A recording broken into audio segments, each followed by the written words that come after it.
Salut les paysapreneurs, bienvenue dans votre podcast. Je suis ravi de te retrouver aujourd'hui. Alors, on va parler recrutement. J'ai vu de partout qu'il y a des problèmes de recrutement. J'arrive pas à recruter, les gars, j'arrive pas, je remplis pas, machin, blablabla, blablabla. Ok. Donc aujourd'hui, on va s'occuper de tes recrutements.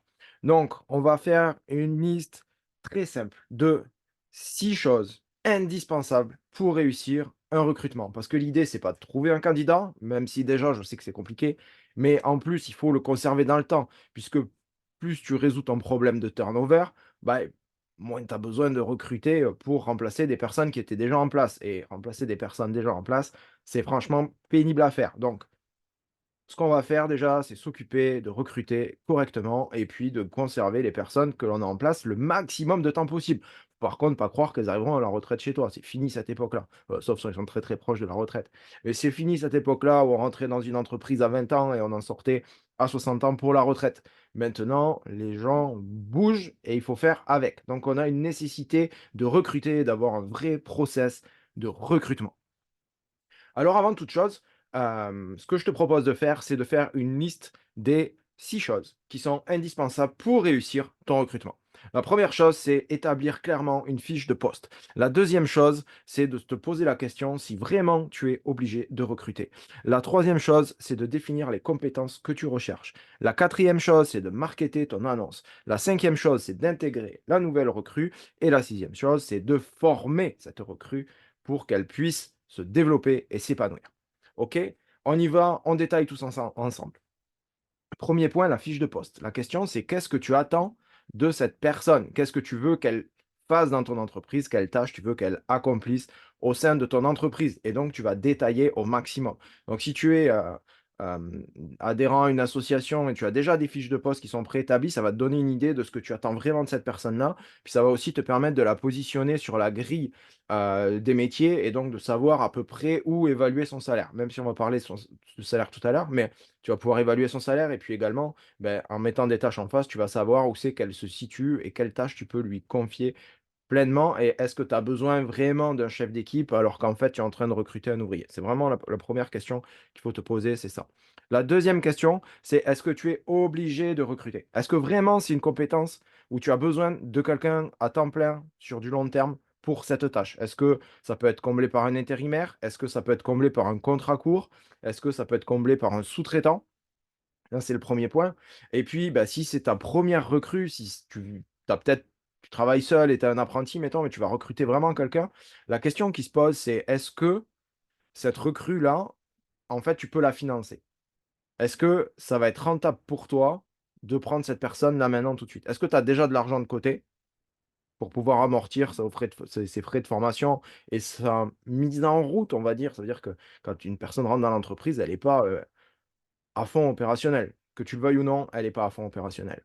Donc ça va prendre du temps, il va falloir que tu lui expliques des choses, que tu la formes, sinon techniquement, au moins au fonctionnement de ton entreprise et ça prend du temps. Et donc, est-ce que tu as les moyens de financer ce temps-là?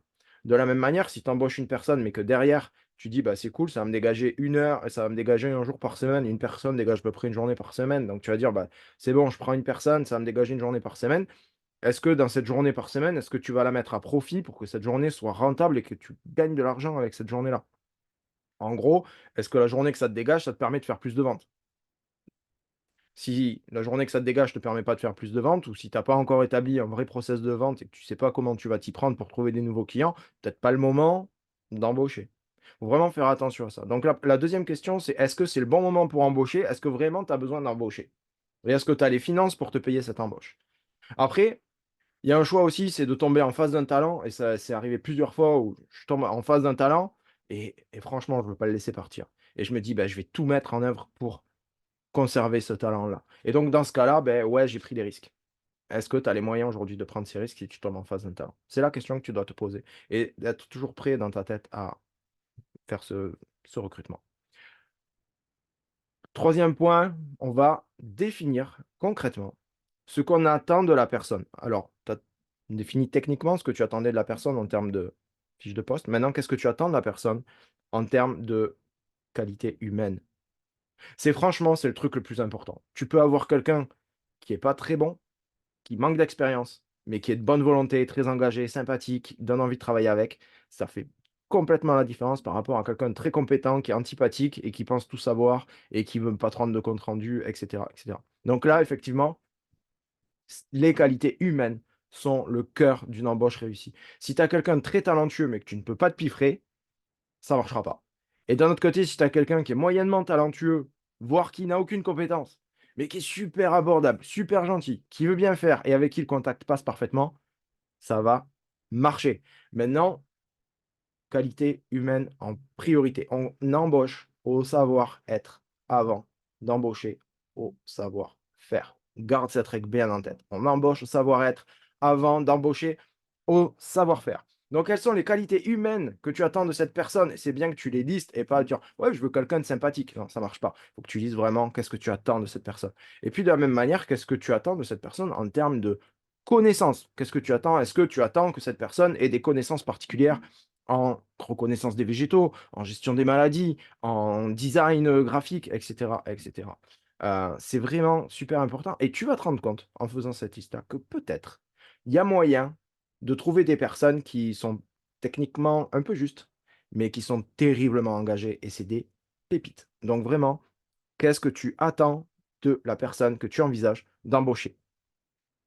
Quatrième point, ça va être rédiger l'annonce puisque tu as déjà la ce que tu veux confier comme tâche, les qualités de cette personne, le savoir-faire de cette personne, tu l'as identifié. Maintenant, tu vas rédiger l'annonce. Et là, l'annonce, il faut qu'elle soit sexy. C'est du marketing. En fait, c'est exactement la même chose que si tu allais chercher des nouveaux clients. Il faut que tu donnes envie de donner, de vouloir travailler pour toi. Si tu donnes pas envie de travailler pour toi, les gens, ils vont juste venir chercher un salaire. Et quand ils auront eu leur salaire, ils vont rester chez toi. Et s'il y a le voisin qui propose 50 € de plus, ils partiront chez le voisin. Donc, tu vas avoir un turnover de malade. Donc, il faut vraiment qu'avant, tu aies défini une vraie mission et que ton message soit clair. Donc, si ton entreprise, elle est juste là pour tondre des pelouses ou si elle est juste là pour planter des arbres et que tu n'as aucune autre mission à proposer, forcément ton turnover va être énorme. C'est comme les clients, tu ne vas pas attirer les bons clients, et bien là, tu ne vas pas attirer les bons profils vers ton entreprise. Maintenant, si tu as une entreprise à mission, qui partagent des valeurs très fortes, eh bien, tu vas attirer plus de candidats. Et non seulement tu vas attirer plus de candidats, mais en plus, tu vas retenir plus de candidats. Et non seulement tu vas retenir plus de candidats, mais en plus, ces candidats que tu vas retenir, ils seront épanouis dans leur travail. Et comme ils seront épanouis dans leur travail, bien sûr qu'ils vont te demander un salaire, mais ils ne vont pas te demander un salaire exorbitant, parce qu'ils seront épanouis. Et ils vont mieux travailler avec son cœur dans une entreprise qui donne envie, qui partage avec laquelle on partage une mission et d'être payé confortablement, plutôt que de travailler dans une entreprise pour qui on n'en a rien à faire, qu'on n'aime pas du tout, mais par contre d'être payé très fort. Parce que à ce moment-là, ben, les gens vont quand même partir. Sauf si tu tombes sur un amoureux de l'argent. Et si tu tombes sur un amoureux de l'argent, c'est pas forcément un super profil quand même. Donc, vraiment, vraiment, partage une vraie mission. Plus ta mission elle est forte, plus ton message il est clair, plus tu vas attirer des candidats et plus tu vas attirer des clients. Donc c'est vraiment un cercle vertueux. Et si tu ne l'as pas déjà fait, vraiment travaille là-dessus. Maintenant, qu'est-ce qu'on va faire? C'est marketer l'annonce. On va marketer l'annonce. Mais quand je dis marketer, c'est faire du marketing, quoi. C'est pas déposer l'annonce sur Pôle emploi ou France Travail maintenant et dire voilà, c'est bon. Maintenant, les candidats, on verra, ou sinon France Travail ne sert à rien. Non, il faut vraiment avoir des vrais échanges. Donc, un, tu dis à tout le monde que tu recrutes. Tu dis à tout le monde que tu recrutes et ça ne fait pas entreprise en difficulté ou non, justement, tu es en croissance si tu recrutes. Non, à un moment. Bon, donc tu dis à tout le monde que tu recrutes. Tes réseaux sociaux, tu recrutes. Tes amis, tu recrutes. Les artisans que tu croises, tu recrutes. Les fournisseurs, tu recrutes. France Travail, tu recrutes. Mais France Travail, attention, ne te contente pas de déposer l'annonce sur le site. Ça n'a, je ne veux pas dire pas d'intérêt, mais ça a un intérêt limité. Par contre, appelez la personne qui s'occupe de ton dossier. Expliquer clairement ce que tu fais, expliquer clairement ce que tu veux, je t'assurais, ça marche. Et moi, j'ai eu des recrutements ultra rapides juste parce que j'avais la personne de France Travail au bout du fil. Ça, je fais la différence. Parce qu'en discutant, elle va te dire: ah, mais j'ai tel profil, peut-être que c'est pas adapté. Ah, toi, tu dis: ah, si, peut-être. Alors, attends, envoyez-le-moi, on va discuter. Et ça, c'est génial. Parce que sinon, ils ont un système de sélection qui est trop restrictif, qui va pas être adapté forcément. C'est très mathématiques et protocolaires. Par contre, si tu discutes avec les gens, si tu discutes de certains profils, dans les conversations, il peut se créer des choses qui vont te débloquer la situation. Donc, France Travail, vas-y et discute. Discute, discute avec eux. Tu peux aussi utiliser des sites d'annonces, pas de problème. Tu peux utiliser des sites de recrutement, pas de problème. Il faut savoir que un recrutement te coûte énormément d'argent. Même si tu ne prends pas les services d'une agence de recrutement, mais ça te coûte énormément d'argent parce que le temps que tu perds, la rentabilité que tu perds, eh ben, ça coûte de l'argent, d'accord? Donc faut se dire qu'un salarié qui est pas dans ton entreprise pendant 1 mois, 2 mois, 3 mois, c'est peut-être 2, 3, 4, 10 000 € que tu perds. Donc prendre une agence pour t'aider dans ton recrutement, c'est vraiment pas idiot, même si tu penses que c'est cher. Tu as aussi la possibilité de faire recours à une agence d'intérim et de lui dire: «Voilà, moi, s'il y a un profil qui correspond, eh bien, je vous le prends pendant 3 mois, 4 mois, 6 mois, selon les conditions de l'agence» et d'utiliser, cette personne. Tu vois, en plus, ça te permet d'avoir de la visibilité sur ton planning aussi parce qu'à tout moment, tu peux arrêter avec cette personne, mais si jamais elle convient, tu vas pouvoir l'embaucher. La seule contrepartie que demandent les agences d'intérim, et c'est bien normal, c'est que tu gardes cette personne pendant un certain délai en tant qu'intérimaire pour que, ils puissent, amortir après leurs coûts de recrutement à eux et prendre un peu de marge aussi, mais c'est normal, c'est les règles du jeu, on est dans le business après tout, hein, n'est-ce pas? OK, donc ça, c'est vraiment market ton annonce et quand tu fais une rédaction d'annonce, parce que là, on a parlé de où tu vas la diffuser, mais quand tu fais ta rédaction d'annonce, quand tu fais une rédaction de ton profil, ne mets pas quelque chose. C'est comme en marketing, en fait. Si tu dis ce que tu fais comme prestation, tu attires pas les clients. Tu attires juste des clients qui cherchent des prix. Si tu fais une annonce pour recruter où tu dis juste ce que tu recherches dans le poste en disant: «Je veux quelqu'un qui ait le permis, qui sache tondre, qui sache tailler, qui sache élaguer, qui sache» OK, tu vas attirer quoi? Des chasseurs de prix, donc des chasseurs de salaire dans ce cas. Si c'est pour des clients, c'est des chasseurs de prix et si c'est des nouvelles recrues, c'est des chasseurs de salaire. OK? Donc si tu mets par contre les valeurs que tu vas partager et ce qu'obtiendra le salarié en travaillant pour toi, tu vas donner envie de travailler pour toi. Donc, les gens auront plus tendance à répondre à tes annonces. Donc, recruter, c'est du marketing. Point barre. Recruter, c'est du marketing. Maintenant, ça y est, c'est bon. On passe à l'entretien d'embauche. On passe à la question fatidique. C'est alors l'entretien d'embauche, le but franchement, tout le monde sait tout faire en entretien d'embauche. Après à l'épreuve du terrain, c'est pas pareil, donc tout le monde sait tout faire. Te fixe pas là-dessus. Tu peux faire des évaluations en mettant les personnes sur le terrain, c'est très bien.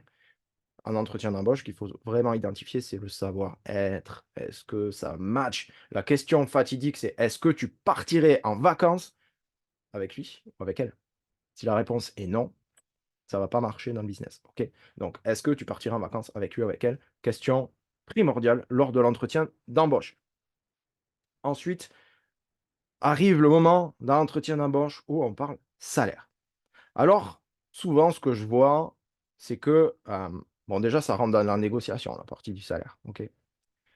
Le La chose primordiale pour bien négocier le salaire, en fait, c'est de ne pas négocier le salaire. En gros, c'est de dire: «Je cherche tel poste, je sais quelle est la somme maximale que je peux donner à la personne pour ce poste-là» et quand la personne te dit: «OK, maintenant, on va parler salaire, combien est-ce que c'est payé?» La question que tu dois poser à ce moment-là, c'est pas de répondre à la question: «Combien est-ce que c'est payé?» C'est pas payé 1 500 net, c'est pas payé 1 600 net, c'est pas payé 2 000 net, non. La question, c'est de combien cette personne a besoin pour vivre confortablement. Si on te répond une somme exorbitante, tu laisses tomber. Le truc, c'est que toi, en amont, tu as défini quel était le montant maximal que tu pouvais accorder pour ce poste-là. Donc si le montant maximal n'est pas atteint, youpla boum, ça match. Donc tu lui dis, si la personne te dit: «J'ai besoin de 1 700 ou j'ai besoin de 1 800» et que toi, tu avais prévu 2 000, c'est cool. Tu lui dis: «OK, c'est bon, ça match, on travaille ensemble».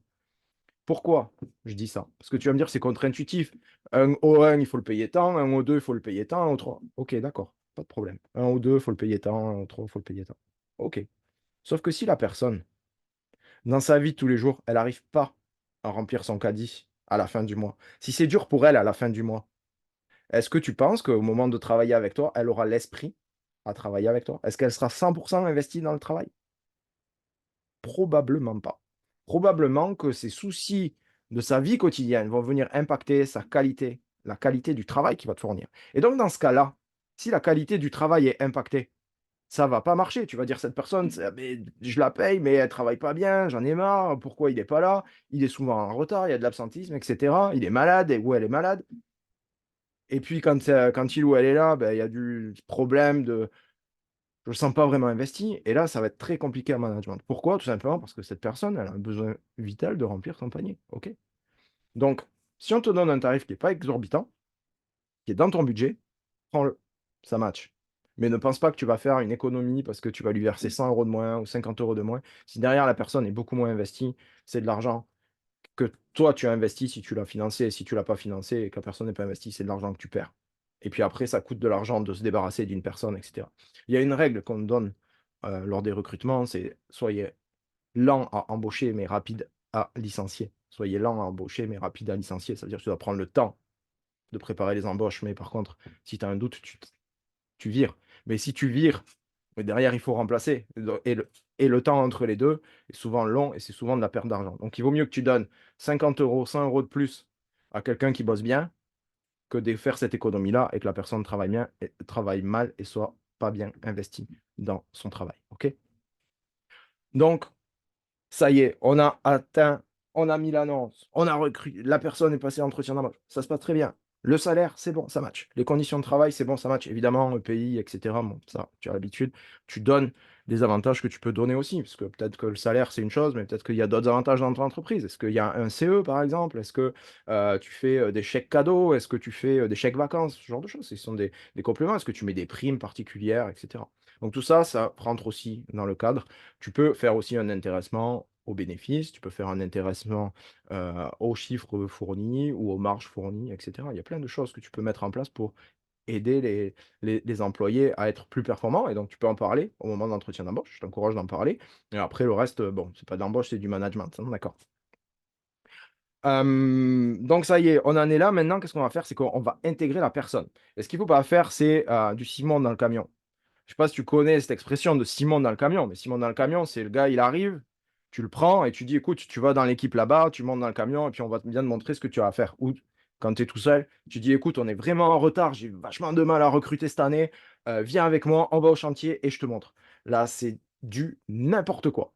Pourquoi? Parce que il y a aucune int aucun la personne elle est dans un environnement qu'elle ne connaît pas, avec des gens qu'elle ne connaît pas, même si c'est toi, tu vois? C'est des gens qu'elle connaît pas, elle sait pas comment tu fonctionnes et pas prendre le temps d'intégrer cette personne, en fait, bien, tout ce temps que tu penses gagner parce qu'elle est avec toi dans le camion et tu te dis: «C'est bon, on va tailler, je vais tailler, il va ramasser, c'est nickel». Ben, en fait, tout ça, derrière, c'est un temps de comment dire? Cette personne va rester beaucoup moins de temps dans ton entreprise. On remarque que moins l'intégration est faite, moins les gens restent dans l'entreprise. Donc si tu ne l'intègres pas, tu sais que c'est une personne qui va partir assez rapidement. En tout cas, il y a plus de chances pour qu'elle parte rapidement. Donc qu'est-ce que tu fais? C'est que le premier jour, tu vas intégrer cette personne.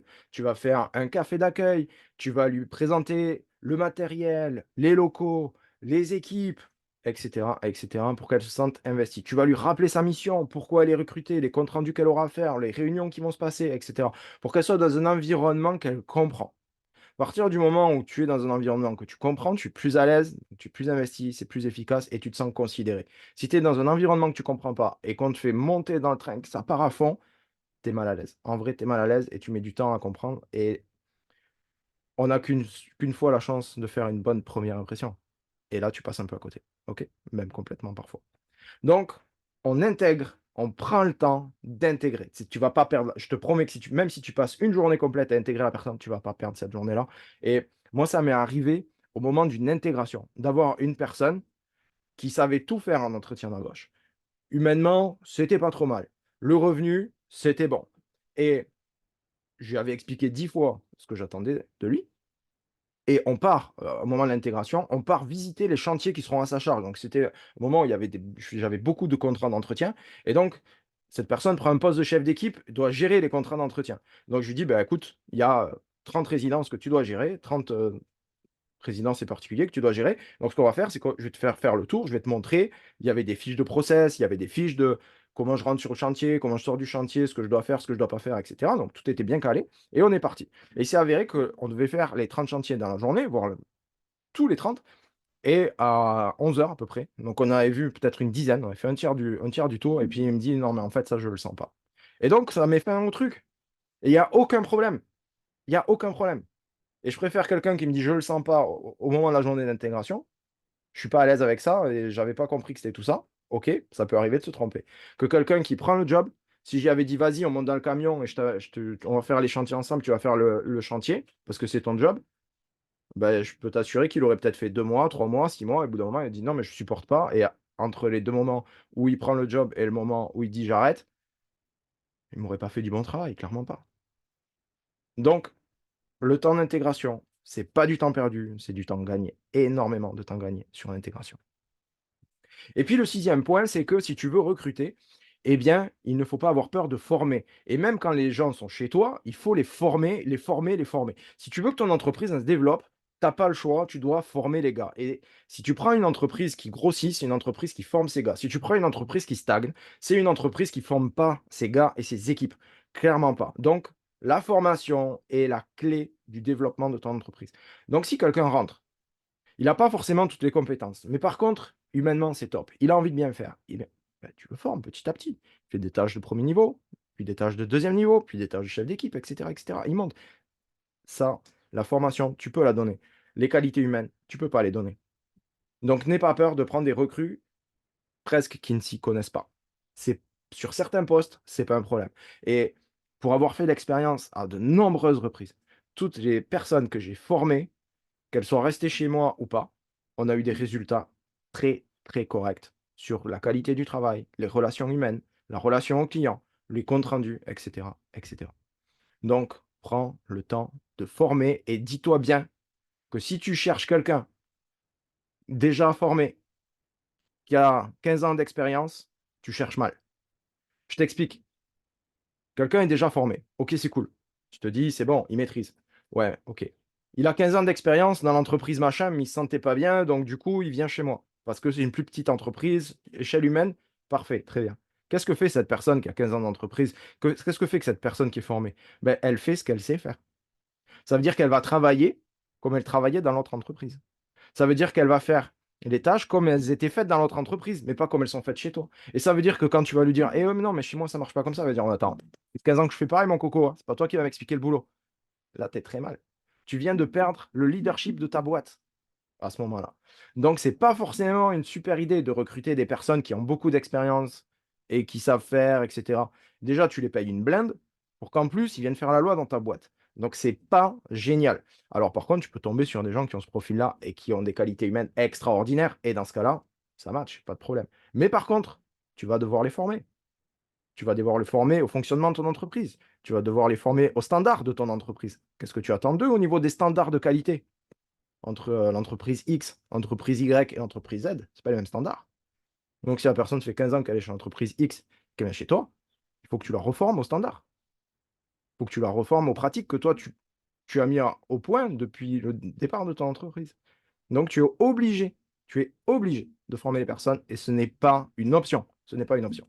OK, j'espère que ça t'a aidé dans ton recrutement, que tu as vu des choses peut-être d'une manière différente. Peut-être ça t'a challengé, ou tu t'es dit: «Mais non, c'est n'importe quoi! Comment est-ce qu'on peut demander aux gens combien ils veulent être payés?» Bah si, c'est des méthodes qui fonctionnent parfaitement. Donc ce que je fais une petite récap. Allez, première chose, ben, qu'est-ce qu'on va faire? C'est que on va faire une fiche de poste. Qu'est-ce qu'on attend de la personne? Deuxième point, est-ce que vraiment tu es obligé de recruter pour ce poste? Troisième point, on va définir les qualités humaines et les connaissances de la personne. Quatrième point, on va rédiger et marketer l'annonce comme si c'était une vraie pub, comme si on cherchait des clients. Cinquième point, on va maîtriser l'entretien d'embauche et intégrer la personne et prendre le temps d'intégrer. Et puis, sixième point, préparer un programme de formation pour savoir comment est-ce qu'on va accompagner cette personne dans son développement personnel et dans le développement de l'entreprise. J'espère que ce podcast t'a été utile. Si tu ne l'as pas déjà fait, pas grave, tu peux acheter mon livre 36 outils pour développer votre entreprise du paysage sur paysapreneur.com. C'est sur la page d'accueil, t'inquiète pas, tu vas pas aller chercher bien loin. Et si tu as besoin d'un coup de main pour que je t'aide dans le développement de ton entreprise, tu peux m'envoyer un mail et je t'invite à m'envoyer un mail à joël@joelarquier.com, joël@joelarquier.com. À très très bientôt pour un nouvel épisode du podcast. Ciao, bye bye.